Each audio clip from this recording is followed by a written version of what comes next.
سك على بنات. ده الكوبري اللي في وسطيكم.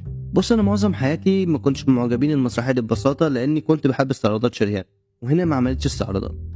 بس مره قلت كده اجرب واشوفها، وبصراحه وقال المهندس ده ازاي بيفكر.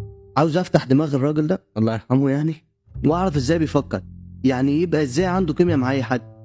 الراجل ده شوفه بيمثل من امتى، وكل الاعمال اللي انا شفتها له عمري ما جلت منه في كيمياء مع حد. ده هو مخترع واحده من اهم مدرسه الكوميديا، اللي هي كوميديا الافيه، وانتصر بيها فيلم شنب والنضاره على افلام كتيره تاريخيه. موضوع تاني ممكن ابقى احكي لكم عليه.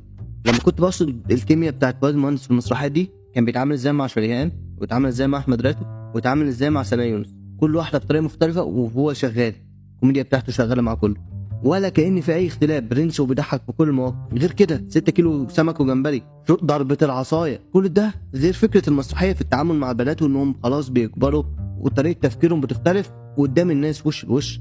اكيد